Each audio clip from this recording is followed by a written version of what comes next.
Iran और Israel के बीच जंग दिन ब दिन और तेज होती जा रही है। ये लड़ाई अब छठे दिन में पहुंच चुकी है। हाल ही में मिली खबरों के मुताबिक ईरान ने इजराइल पर हाइपरसोनिक मिसाइलों से हमला किया है। ईरान की रिवॉल्यूशनरी गार्ड्स ने कहा कि इस हमले में तेज रफ्तार मिसाइलें इस्तेमाल की गई हैं। ईरान ने इजराइल को चेतावनी भी दी है।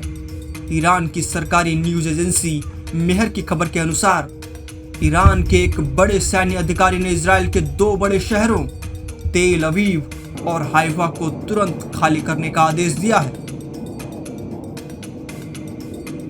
उन्होंने कहा है कि ये शहर अब सुरक्षित नहीं रहे और नागरिक जल्द से जल्द इन शहरों को, इन जगहों को छोड़ दें। इस बीच ईरानी सेना ने कई मिसाइलें इजराइल की ओर दागी हैं और इजराइल ने भी जवाबी हमले तेज कर दिए। ये सभी घटनाएं एक बड़े संघर्ष की तैयारी को दर्शाती हैं, जिससे इन शहरों में भारी तबाही हो सकती है। ईरानी सेना ने सरकारी टीवी पर बताया कि उन्होंने फतह-1 नाम की मिसाइलों का इस्तेमाल कर ऑपरेशन ऑनेस्ट प्रॉमिस 3 की 11वीं लहर को अंजाम दिया है। उन्होंने दावा किया है कि उनके बलों ने कब्जे वाले इलाकों के आसमान पर पूरा नियंत्रण हासिल कर लिया है। CNN की रिपोर्ट के मुताबिक फतह मिसाइलें हाइपरसोनिक होती हैं, जो ध्वनि की गति से लगभग 5 गुना तेज उड़ती हैं, यानी लगभग 6100 किलोमीटर प्रति घंटे की रफ्तार से। इजराइल ने कहा कि 1 घंटे के भीतर ईरान ने कम से कम 30 मिसाइलें दागी हैं, जिनमें तेल अवीव समेत कई इलाके शामिल हैं। मिसाइल हमलों की वजह से कई इलाकों में आग लग गई है और इजराइल के कई हिस्सों में सायरन बज रहे हैं। ईरान के रिवॉल्यूशनरी गार्ड्स ने बताया कि उनके हाइपरसोनिक मिसाइल हमले ने तेल अवीव में काफी नुकसान पहुंचाया है। इस दिन इजराइल की वायुसेना ने भी तेहरान में कई जगहों पर हवाई हमले किए। ईरान के सर्वोच्च नेता अली खामेनेई ने ट्विटर पर लिखा कि युद्ध अब शुरू हो चुका है और उन्होंने कहा कि वे इजराइल को कड़ा जवाब देंगे।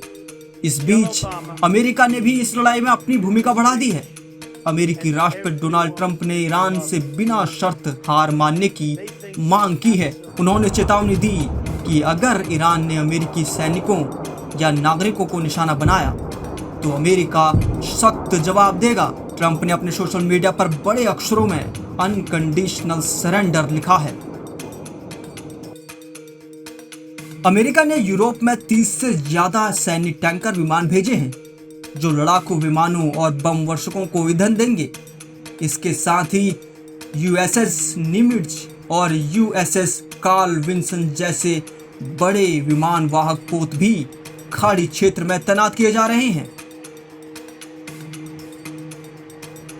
अमेरिका की ये सैन्य तैनाती सिर्फ अपनी सुरक्षा के लिए नहीं है, बल्कि इसका मकसद ईरान पर दबाव बनाना और उसकी सैन्य ताकत को कम करना भी है। 2 एयरक्राफ्ट कैरियर ग्रुप्स, कई टैंकर विमान, मिसाइल सुरक्षा सिस्टम और अतिरिक्त लड़ाकू विमान तैनात कर अमेरिका अपनी ताकत दिखा रहा है। इधर इजराइल में भय और दहशत का माहौल बन गया है। इस संघर्ष का असर दोनों देशों की अर्थव्यवस्था, आम जनजीवन और पूरे इलाके की स्थिरता पर पड़ने की संभावना है। अगर ये युद्ध और बढ़ा तो पूरे मध्य पूर्व का माहौल और बिगड़ सकता है।